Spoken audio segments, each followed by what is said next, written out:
युगानाम सप्तति ही सही का मनवंतराम यह उच्चते, है ना।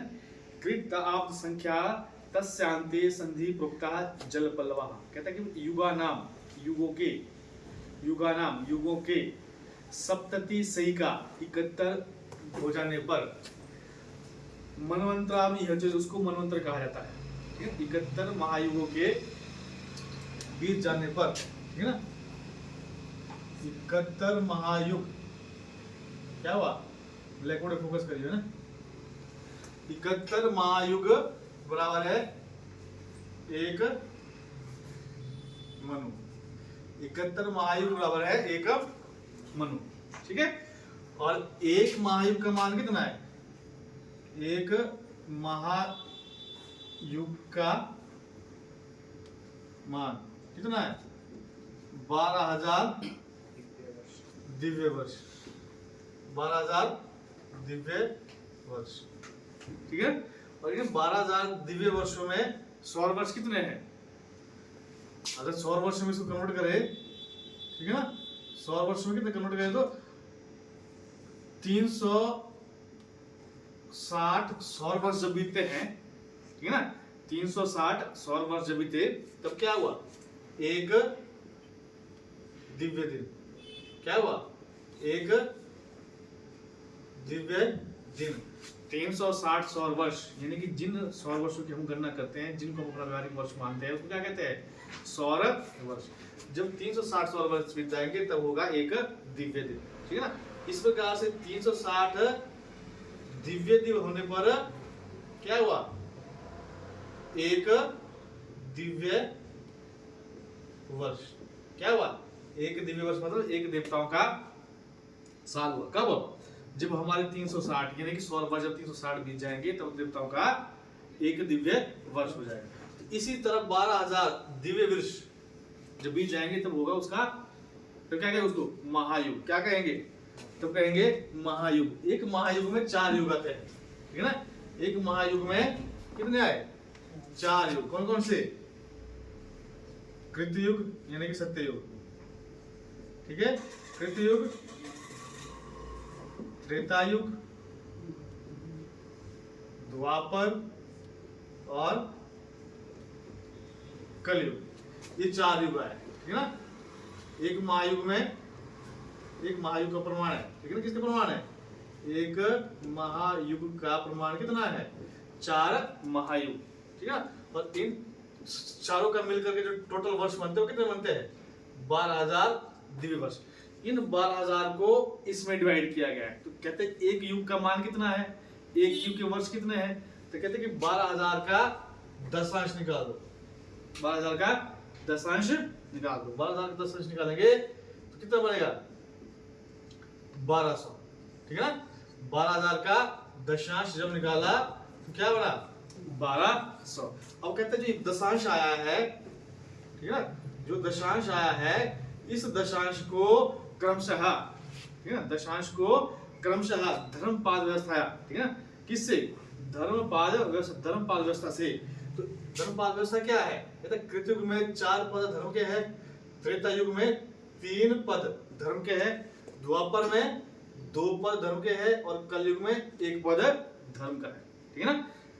जो धर्मपाद व्यवस्था है उस व्यवस्था के अनुसार, शास्त्र अनुसार जो व्यवस्था बनाई गई है उसमें सतयुग का जो धर्मपाद व्यवस्था का जो मान है वो 4 युग है, त्रेता में 3 पाद है, द्वापर में 2 पाद है और कलयुग में 1 पाद है।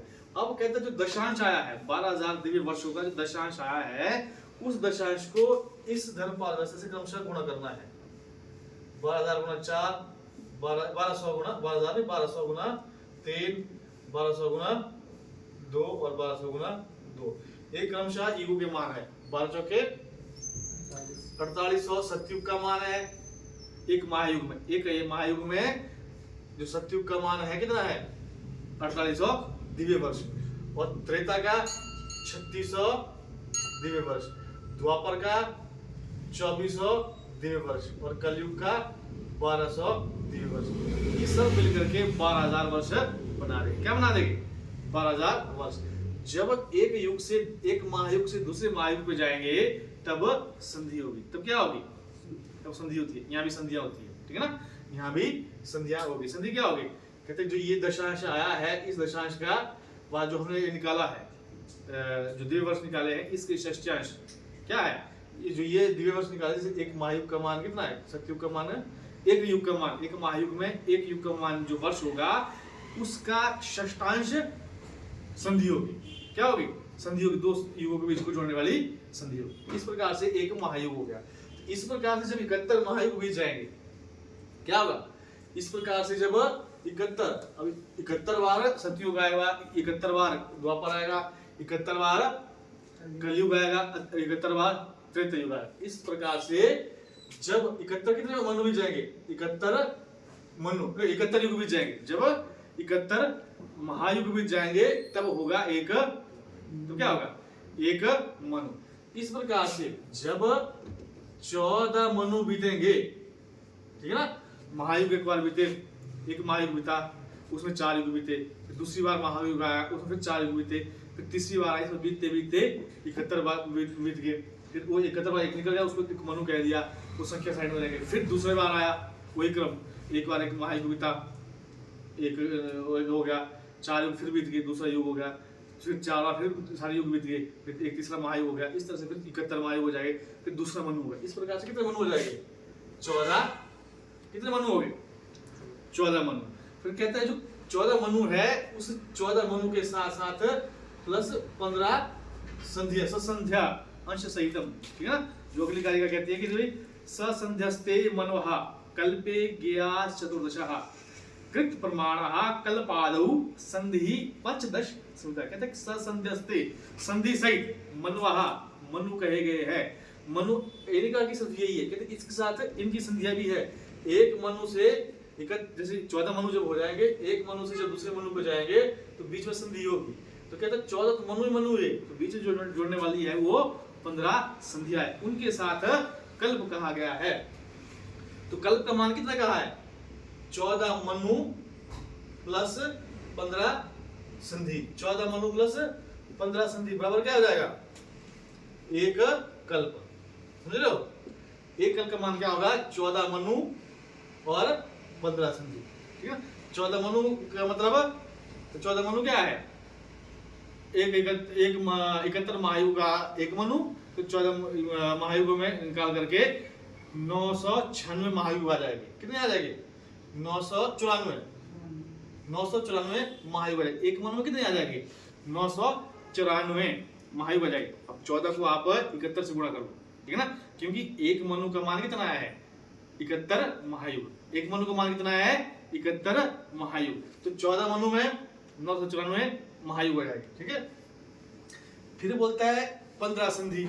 अब एक संधि का मान कितना कहा है? इसने अगले पंक्ति में कहा है कृत प्रमाणः कल्पादौ। कहते कृत मतलब सतयुग, प्रमाणः जितना सतयुग का मान है, कल्पादौ कल्प के आदि में, जब कल्प आरंभ होगा तो जितना सतयुग का मान है, सतयुग का मान मतलब जो हमने पहले 12,000 दिव्य वर्षों का दशांश निकाल करके धर्मपाल व्यवस्था से जो गुणा किया था, जो 4800 दिव्य वर्ष आए थे, वो क्या है? एक कृतयुग का सतयुग का मान है।